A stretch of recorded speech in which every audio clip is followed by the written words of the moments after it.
बोली खैर ठीक है, तुम चले गए, लेकिन पतिव्रता हूं, साथ में जाती या पहले जाती तो और अच्छा था, आऊंगी तो अब भी।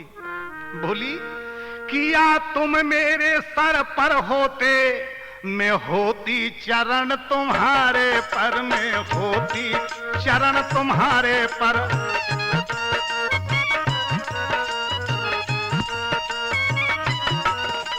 हम दोनों साथ साथ मरकर जाते उस शांत किनारे पर।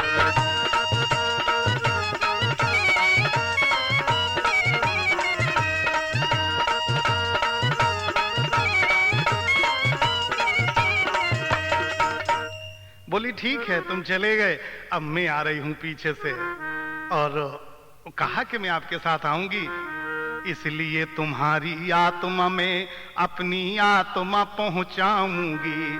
और तुम युद्ध मार्ग से चले गए, मैं सती मार्ग से आऊंगी।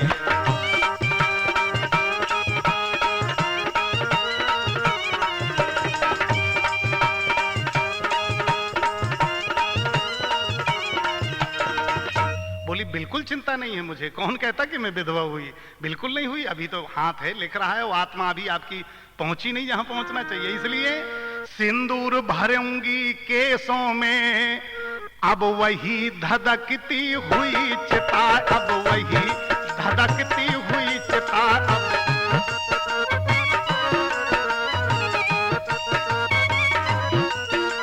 विधवा की सुखद से जो होगी, प्रियतम की जलती हुई चिता।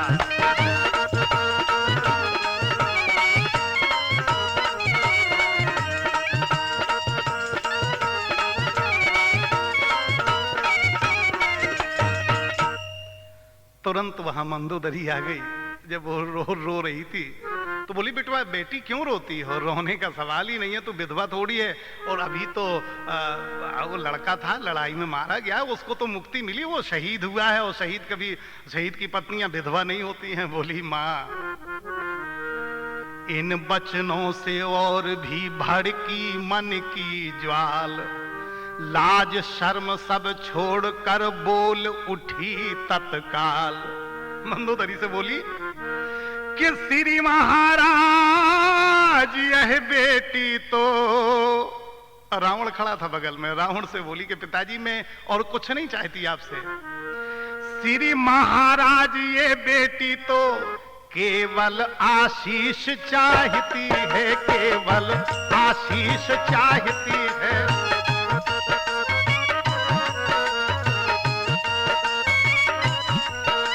लाखों शीशों का क्या होगा, निज पति का शीश चाहती है।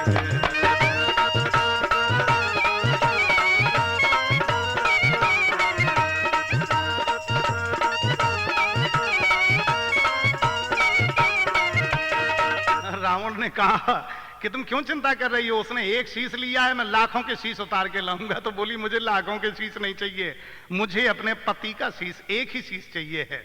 एक काम करो, बे गए वीर गति पाकर हैं, मैं नार उचित गति पाऊंगी, और पति का शव साथ चिता में ले सदानंद सती हो जाऊंगी।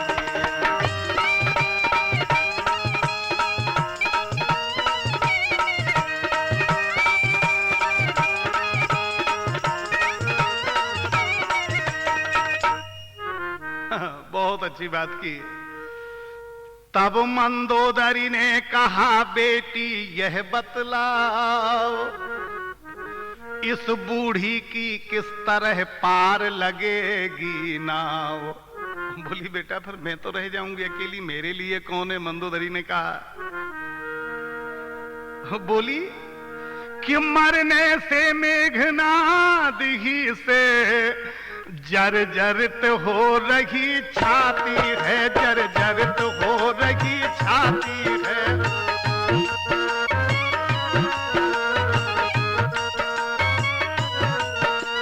दुखों पर और दुख ये भी तू भी अब बिछुड़ी जाती है।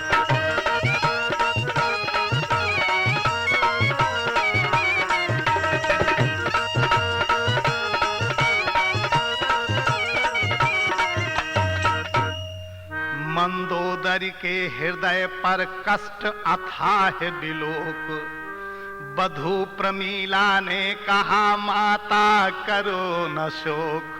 देखो आप, मेघनाद मरा है, सुलोचना का पति मरा है, लेकिन जब मंदोदरी रोई कि बेटा मेरा भी तो लड़का मरा है, तेरा पति जरूर मरा, तो वो उसे समझाने लगी। सुलोचना मंदोदरी को समझाती है, कहती है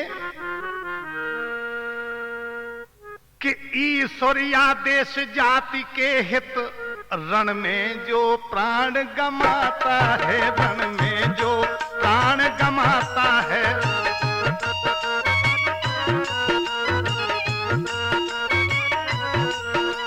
वह ही तो जग में जन्मा है, उसकी माता ही माता है।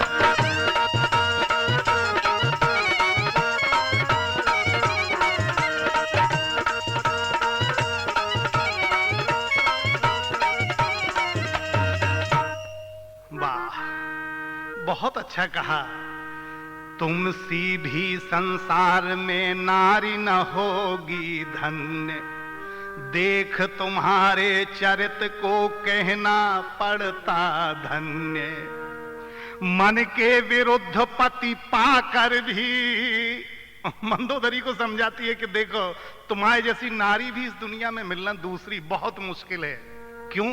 क्योंकि माता कि मन के विरुद्ध पति पाकर भी तुम्हारा पति तुम्हारे मन के हिसाब से नहीं चल रहा है। तुमने तो बहुत समझाया उसे कि तुम पराई स्त्री चुरा लाए हो, उसे वापस कर दो, लेकिन उन्होंने एक नहीं मानी महाराज ने आपकी, दशकंदर ने। फिर भी मन के विरुद्ध पति पाकर भी ईश्वर समान अपनाती हो, ईश्वर समान अपनाती हो।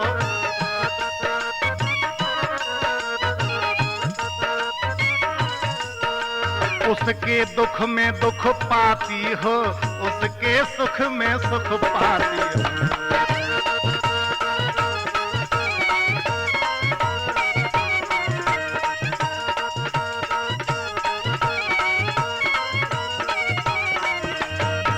बहुत अच्छी बात उस सुलोचना ने कही। कहती है वो सुनैना, सुनैना माने अच्छे नेत्रों वाली, सुलोचना माने अच्छे नेत्रों वाली, तो चाहे सुनैना कहो चाहे सुलोचना कहो एक ही बात है। मैं अपने श्रोताओं से निवेदन करूंगा कि धोखे से सीता जी की मां का नाम सुनैना था, वो ना समझ बैठना कहीं, इसका भी नाम सुनैना नहीं था। कहने लगी, कितनी बढ़िया बात कहती है, मंदोदरी से कहती है कि तुम्हारा पतिव्रत धर्म पालन करना तो एक दुधारू तलवार की तरह है कि सीमा है वह पतिव्रत की, जितना आदर्श तुम्हारा है, जितना आदर्श तुम्हारा है।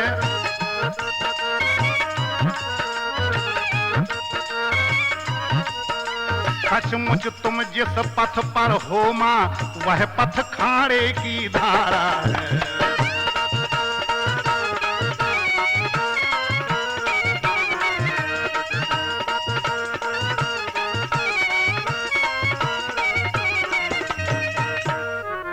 बैठ गई मंदोदरी यह सुनकर उस ठौर, बोली तुझसी भी बहू नहीं मिलेगी और।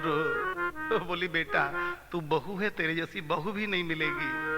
अरे जग में जो धर्म बहू का है वह तूने पूरा जाना है, भूले भी सास नहीं समझा, माता ही मुझको माना है। घर के झगड़ों से दूर रही, घर वालों को सम्मान दिया।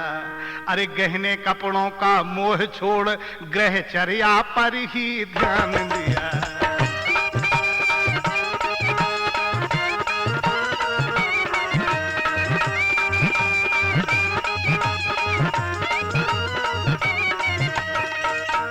इसीलिए वैदव्य में तुझको आज निहार, विधवाओं के भेद में कहती हूं दो चार। देखिए आप, भगवान करे दुनिया में ये समय किसी पे ना आए, किसी भी माँ बेटी बहू पर ना आए कि उसे विधवा होना पड़े। लेकिन मंदोदरी विधवाओं के दो चार धर्म बताती है, जरा सुन लें वो धर्म। कहती है कि सच तो ये है उत्तम विधवा, बेही जग में कहलाती है, बेही जग में कहलाती है।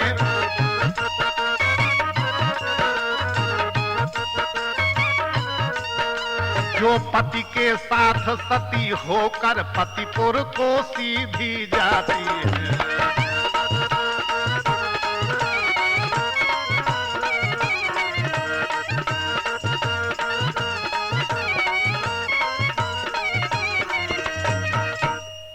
जैसे अनुसुईया जी ने मां जगत जननी जानकी मैथिली के लिए पतिव्रताओं का उपदेश दिया था कि पतिव्रताएं कितने प्रकार की होती हैं, आज ऐसा समय है कि सुलोचना के लिए कि उनकी सास मंदोदरी उन्हें समझाती है कि बेटा तू विधवा हो गई, लेकिन देख विधवाएं कितने प्रकार की होती हैं। पहली वो है जो अपने पति के साथ जल के खत्म हो जाती है, और दूसरी उसी के समान एक और होती है, उत्तम के समान।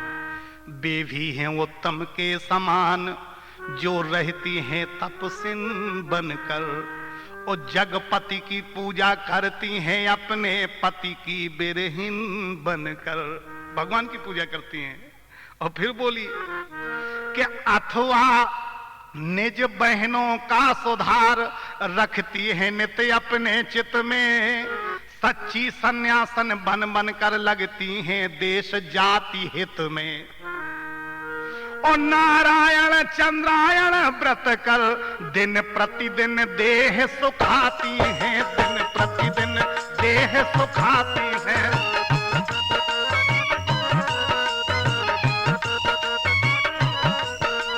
उत्तम आदर्श कथाओं को सुनती हैं और सुनाती हैं।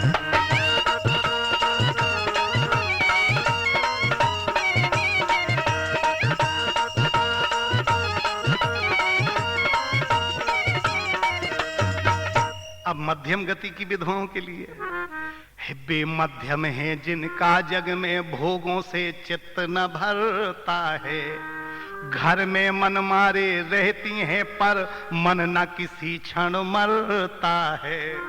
घर की इज्जत लिए बैठी रहती हैं, वो मध्यम प्रकार की हैं। और अधम प्रकार की कौन है?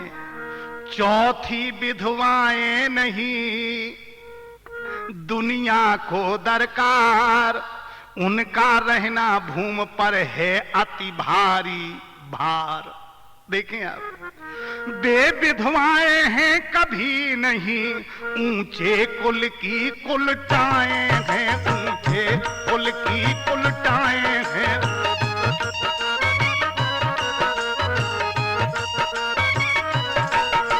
वेश्याओं से भी गिरी हुई पर्दे वाली वेश्याएं।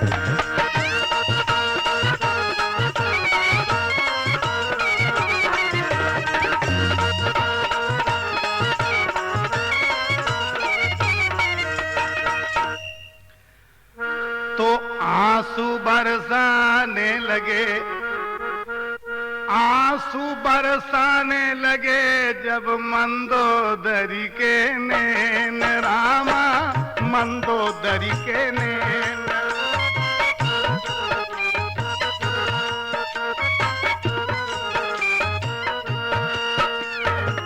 मानो आज्ञा दे उठे बेलोचन बेटे,